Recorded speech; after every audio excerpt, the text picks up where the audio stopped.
आप देख रहे हैं सिटी न्यूज झारखंड।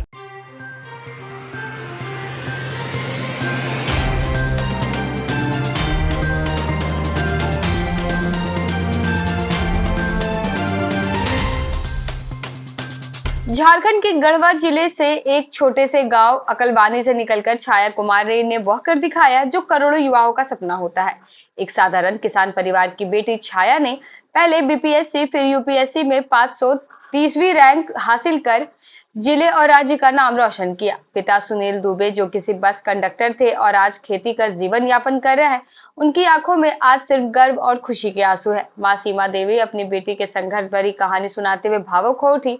आर्थिक तंगी, कच्चा घर और 10 लाख का कर्ज, इन सब बाधाओं को पार करते हुए छाया ने न सिर्फ उम्मीद जगाई बल्कि गांव की बेटियों के लिए प्रेरणा बन गई। छाया की शिक्षा यात्रा गांव के सरकारी स्कूल से शुरू होकर नवोदय कोडरमा नामधारी कॉलेज गढ़वा और फिर दिल्ली तक पहुंची।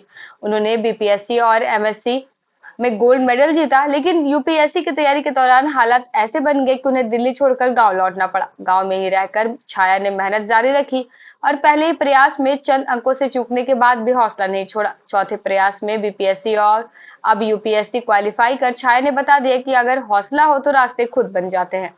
क्या रुख है, मतलब क्या प्रतिक्रिया देना चाहेंगे कि इसका श्रेय किसको जाता है? इसका श्रेय पूरे जो हमारे घर के आस पड़ोस के जो भी आदमी है, पूरे गांव का भी इसमें बहुत बड़ा श्रेय रहा है। अच्छा, हमारे गरीबी में भी हमारे गांव का आदमी हम लड़कों को पढ़ाने के लिए जिसके दरवाजे पर गए, आज तक हमको कोई निहत्था नहीं लौटाया। छाया का प्रारंभिक शिक्षा कहाँ से शुरू हुआ था? शांति निवास स्कूल से हुआ है उसका प्रारंभिक शिक्षा। अच्छा, उसके बाद आगे ग्रेजुएशन नहीं कहाँ पर की? इंटर आपको की है नवोदय विद्यालय कोडरमा से। अच्छा, और ग्रेजुएशन यहीं नमधारी कॉलेज से, ग्रेजुएशन एमएससी दोनों।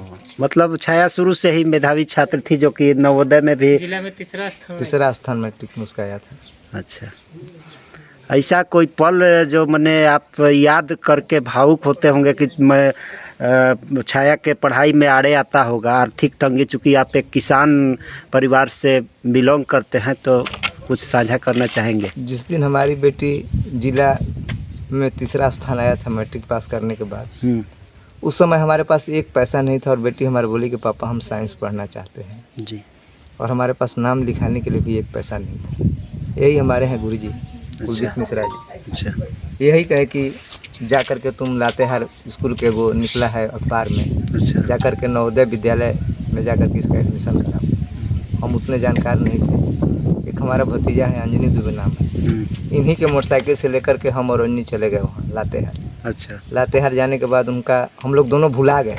लातेहार जाने के बाद अच्छा, वो दूसरा रास्ता पकड़ लिया, हम दूसरा। हाँ, हम वहाँ इंस्पेक्टर के पास गए। इंस्पेक्टर बोला कि गढ़वा जिला का फॉर्म यहाँ लातेहार में नहीं मिलेगा, आपको गढ़वा जिला का गढ़वा जिला में ही भरना पड़ेगा। लेकिन ये भतीजा जो था ये भुलाया तो डायरेक्ट चला गया प्रिंसिपल के पास, अच्छा, नवोदय विद्यालय में। और उत्तर प्रदेश के थे, वो जाकर के इनका गोड़ धर लिया और कहा कि सर गरीब लड़की है, उसका बाप के पास कुछ नहीं है, आप ब्राह्मण हैं, कम से कम एक फॉर्म उपलब्ध करा दीजिए। कहा कि दुबे जी हम आपको एक फॉर्म भी उपलब्ध कराते हैं, तो कल संडे है, फॉर्म भराएगा नहीं, आज तक डेट है, किस हिसाब से फॉर्म भराएगा?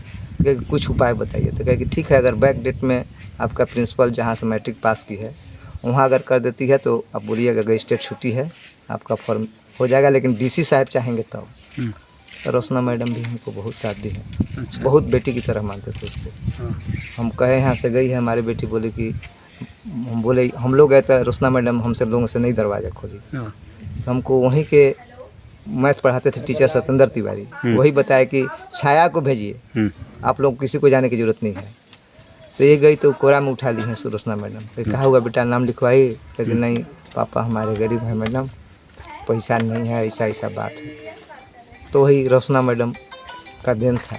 अच्छा, कि आज हमारी बेटी नवोदय विद्यालय में। इसके पहले भी छाया बीपीएससी जब निकाली थी उस समय आपको कैसा लग रहा था? उस समय कोई वास्तविक कहिए तो ये बीपीएससी का परीक्षा नहीं देना चाहते थे। अच्छा। इसका शुरुए से था कि हमको आईएएस बनना है। लेकिन हमारा जब पैर टूटा, हम गिर गए 2 साल पहले, और गिर गए तो पैर हमारा टूट गया। तो हम ही कहे कि बेटा लड़की है, लड़का रहता तो मान लीजिए। तो हम शादी करने के लिए घर परिवार में बड़े भाई हैं हमारे, बहुत लगे दबाव डालने कि शादी करना है, अब इसका उम्र हो गया 25 बरस, शादी करो। तो हम बोले कि बेटा कुछ निकाल नौकरी, तब जा कर के वो फार्म भरी। फार्म भरी तो वो निकालने के बाद भी ज्वाइन करने नहीं जा रहे थे कि पापा हमार मेंस के परीक्षा बढ़िया गेलो, हमरा तैयारी करला ओरल खातिर भेज दे दिली 10 दिन ला। अच्छा, लेकिन हम कहे कि नहीं बेटा, नौकरी कर, यही में से पढ़ाई कर। तो आप क्यों नहीं भेजना चाहते थे दिल्ली? हमारे पास पैसा नहीं था, अभाव में हम थे। हमारे 3 बच्चे थे। अब एक सोच लीजिए कि एक भाई हमारे लिए तीनों बच्चे बराबर हैं। अच्छा, हम तो तीनों आपका को, घर का खर्च वर्च कैसे चलता था? पारिवारिक चूँकि आर्थिक तंगी था तो कैसे आप चलाते थे? अब तो गांव घर से पूछ लिया, अभी हमारे ऊपर 10 लाख कर्जा है। घर का कर्ज के बारे में हम क्या कहें आपसे, जब हम कैसे चलाते थे और कैसे किए हैं। ये छाया जो है सबसे बड़ी लड़की है या सबसे बड़ी लड़की है। इसके बाद इसके बाद यही लड़की है वो माझी। अच्छा, भी MSc कर करके बैंकिंग की तैयारी कर रही है। और एक लड़का है जो क्या लड़का है छाया की नौकरी लगने के बाद वो इस वर्ष दीदी से बोली है कि दीदी हम UPSC के हम करना चाह रहे हैं। तो उसको BPSC का एग्ज़ाम दिवाया हम बोले कि अगर 60 नंबर से तुम्हारा ऊपर आएगा तो हम तुमको दिल्ली भेज देंगे। तो उसका भी अभी रिजल्ट निकला BPSC वाला में तो 65 ले लाए। तो वही छाया बोले कि पापा अब हम कमाई, हम भाई की पढ़ाई, तो उसको भेजे हैं अभी दीदी। छाया के जो मने पढ़ाई में सबसे बड़ा योगदान किसका रहा, मने किसको देना चाहेंगे? हमारे मझले भाई सरवण दुबे। अच्छा वही एक आदमी, वही एक शख्स था जी, जो उसको UPSC कराने के लिए अपना पैसा दिया और उसको नाम लिखवाया। ये हमारे बस की चीज़ नहीं थी।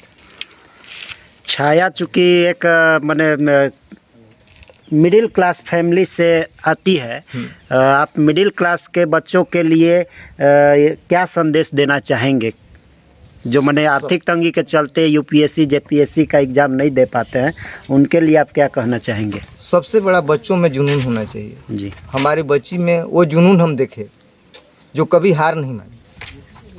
हर बच्चे को हम यही कहना चाहेंगे कि अगर बच्चे में जुनून हो तो माँ बाप को नहीं चाहते हुए भी वो काम करना पड़ जाता है। और किसी भी कोई भी गरीब बाप को कभी भी हार नहीं मानना चाहिए। हम अपने बच्चे के चलते यही सोचिए कि हम अपने बच्चे के फीस भरने के चलते कबड़िया में लेबर के साथ काम करने के लिए तैयार हो गए थे, चले गए थे। तो कभी भी कोई भी काम छोटा नहीं समझना चाहिए। हम आज तक अपने जीवन में हर भी जोतना पड़ा, हमको कोई दिक्कत नहीं हुआ, अपना काम कर रहे हैं। जी, पर आप क्या कहेंगी बेटी के लिए? बहुत गर्व महसूस होता है। वह कुछ पल जो साझा करना चाहेंगे कि बेटी आपके लिए मतलब घर में पढ़ाई के साथ कुछ आपका हाथ भी बटाती थी, काम करती थी हाँ, थोड़ा बहुत करत रहे। अच्छा, लग रहा था वह समय?